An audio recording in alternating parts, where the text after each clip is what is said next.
Air India समेत कई प्रमुख अंतर्राष्ट्रीय एयरलाइंस कंपनियों ने ही 5G विवाद को लेकर ही अमेरिका जाने वाली उड़ानों को रद्द कर दिया है या उपयोग किए जा रहे विमान को बदल दिया गया है। आपको बता दें कि नई 5G मोबाइल फोन सेवा विमान उद्योगिकी को ही प्रभावित कर सकती है और इसी चिंता को लेकर ही एयरलाइंस ने उड़ानों को रद्द किया है। एयरलाइंस के इस फैसले के बाद ही नागर विमानन महानिदेशालय DGCA हालात पर ही काबू पाने की कोशिश कर रहा है और इस एयरलाइंस ने ही कहा है कि उन्हें चेतावनी दी गई थी कि दुनिया भर में इस्तेमाल किया जाने वाला विमान बोइंग 777 विशेष रूप से ही नई तीव्र गति वाली एयरलाइंस सेवा से ही प्रभावित है और ये स्पष्ट नहीं है कि उड़ानों को रद्द किए जाने से कितना प्रभाव पड़ेगा। या कई एयरलाइन कंपनियों ने ही कहा है कि वे अपनी सेवा को बनाए रखने के लिए केवल कई विमानों का उपयोग करने की कोशिश करेंगे। आपको बता दें कि एयर इंडिया के ही ट्वीट ने कहा है कि वो अमेरिका में ही 5G संचार सेवा शुरू होने के कारण भारत अमेरिका के बीच उड़ानें संचालित नहीं करेगी और एयर इंडिया की इन उड़ानों में ही दिल्ली न्यूयॉर्क और दिल्ली शिकागो दिल्ली और दिल्ली सेन और फ्रांसिस्को और सैन फ्रांसिस्को दिल्ली और दिल्ली नेवाक दिल्ली शामिल है। आपको बता दें कि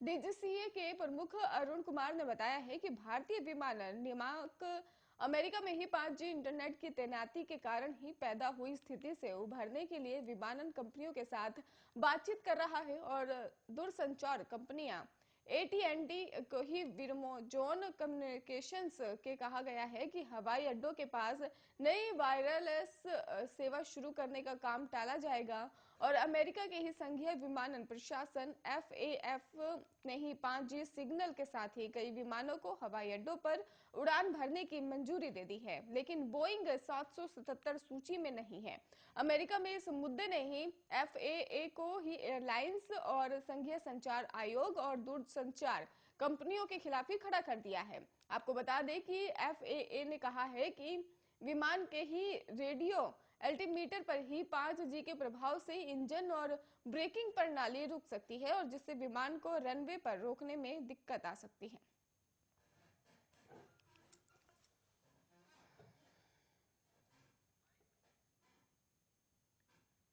उत्तर प्रदेश में 10 फरवरी से शुरू होने जा रहे पहले चरण के मतदान से ही पहले सभी राजनीतिक दलों की तरफ से अपने उम्मीदवारों पर गहन मंथन का उनके नामों का ऐलान किया जा रहा है। इधर समाजवादी पार्टी सुप्रीमो अखिलेश यादव और आजम खान के बीच टिकट को लेकर मामला फंस गया है। खबर सामने आ रही है कि आजम खान और अखिलेश यादव में ठन गई है और इसके साथ ही आजम जेल में है और वे अपने कई करीबियों के लिए टिकट चाहते थे, लेकिन उन्होंने 12 अपने समर्थकों की लिस्ट दी थी और लेकिन अखिलेश यादव इसके लिए तैयार नहीं हुए। अब आजम खान नाराज हो गए हैं और उन्हें लग रहा है कि उनकी बातें नहीं सुनी गई हैं। उनके साथ समाजवादी पार्टी के कई बड़े मुस्लिम चेहरे भी हैं जिन्हें टिकट नहीं मिला और अखिलेश से नाराज हैं और कहा जा रहा है कि आजम अब इमरान मसूद कादिर राणा जैसे नेताओं के संपर्क में हैं। आजम चाहते हैं कि कांट से यूसुफ मलिक और मुरादाबाद देहात से ही सैयद आरिज मियां, बदायूं से ही आबिद रजा और सहारनपुर से सरफराज को ही टिकट मिले, पर अखिलेश इसके लिए तैयार नहीं है।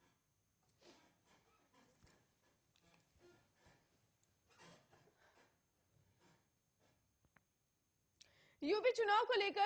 को लेकर हैदराबाद से ही सांसद ओवैसी उम्मीदवारों की लिस्ट जारी कर दी गई है और इस लिस्ट में ही 7 उम्मीदवारों के नाम घोषित किए गए हैं। मुरादाबाद से ही कुंदरकी विधानसभा से ही हाफिज वारिस और प्रत्याशी बनाया गया है। तीसरी लिस्ट में ही 5 मुस्लिम और 2 हिंदू समुदाय के लोगों को टिकट मिला है और तीसरी लिस्ट में ही मेरठ के ही हस्तिनापुर में ही विनोद जाटव, मेरठ शहर से इमरान अंसारी को ही,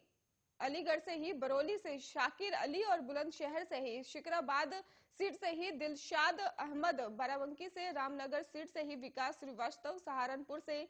नकुर सीट से ही निजवान और मुरादाबाद के कुदरकी विधानसभा से हाफिज वारिस को ही प्रत्याशी बनाया गया है और दूसरी लिस्ट में ही गाजियाबाद के ही साहिबाबाद विधानसभा से ही पंडित मनमोहन झा और मुजफ्फरनगर सदर से ही इंतजार अंसारी, मुजफ्फरनगर के ही चारथवाल से ताहिर अंसारी और फरुखाबाद से भोजपुर विधानसभा क्षेत्र से ही तालिब सिद्दीकी, झांसी सदर क्षेत्र से ही सादिक अली और अयोध्या के रुदौली क्षेत्र से ही शहर अफगान बरेली के ही बिथरी चैनपुर विधानसभा क्षेत्र से ही तौफीक प्रधान और बलरामपुर से ही उतरौला क्षेत्र से डॉक्टर अब्दुल मनन को ही उम्मीदवार बनाया गया है। एआईएमआईएम के ही पहली लिस्ट में गाजियाबाद की लोनी सीट पर ही डॉक्टर महताब हापुड़ की गढ़ मुतेश्वर सीट से ही फुरकान चौधरी और ढोलाना सीट पर हाजी आरिफ को ही उम्मीदवार बनाया गया है। और जबकि मेरठ की सिवाल खास सीट से ही रफत खान और सरधना सीट से ही जिशान आलम किठोरे सीट से तस्लीम अहमद को ही टिकट मिला है। वहीं सहारनपुर जिले की बेहट सीट से